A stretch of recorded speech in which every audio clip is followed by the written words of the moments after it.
So good morning, sir. Good morning, everyone. So for today's video, we're going to report, or we're going to discuss the indication of genuineness or signature. So indication of genuineness is to identify a signature as a genuine or imitation, non-genuine signature of the person whose signature is in question is needed. So in this topic, we are going to identify if the identify signature or signature of a variation. These are called exemplar standard. So let's proceed. So indication of genuineness, carelessness, spontaneity, alteration of thick and thin stroke, speed, simplification. Upright letters are interspaced with slanting letters. The upward stroke to thread-like tracing, rhythm, good line quality, and variation. So let's proceed. So suggested step in the examination of signature. So step 1, place the question and the standard signature in the junta position or slide by side for simultaneous viewing of the various elements and characteristics. So let's proceed to the step 2. Step 2. The first element to be considered is the handwriting movement or the manner of execution, slow, deliberate, rapid, etc. The fundamental difference existing between a genuine signature and almost a perfect forgery is the manner of execution. So next step 3. Second element, examine is the qualifier of line, the presence of tremor, smooth, fluent, or hesitation. Defect in the line quality is only appreciated when simultaneous viewing is made. So let's proceed to the step 3.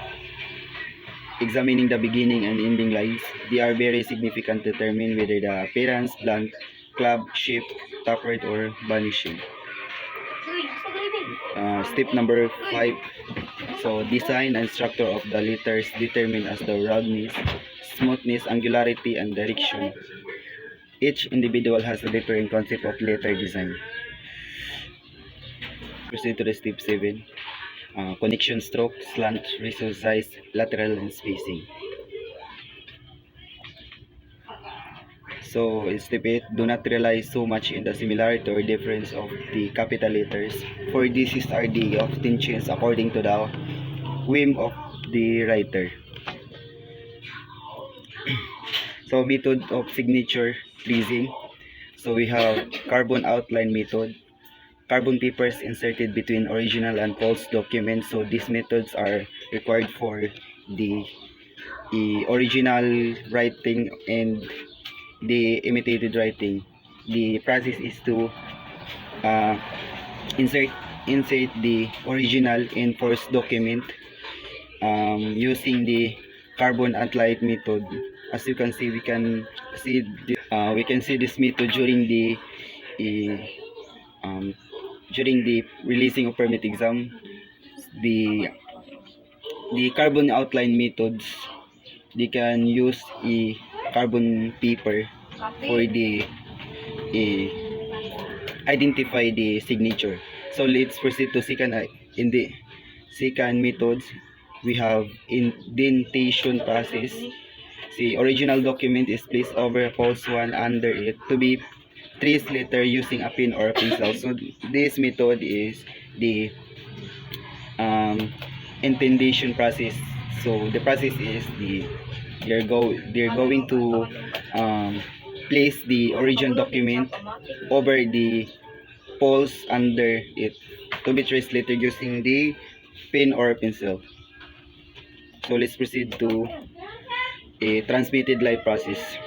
So this process, a light source is placed under the light. The original document is placed under the false one.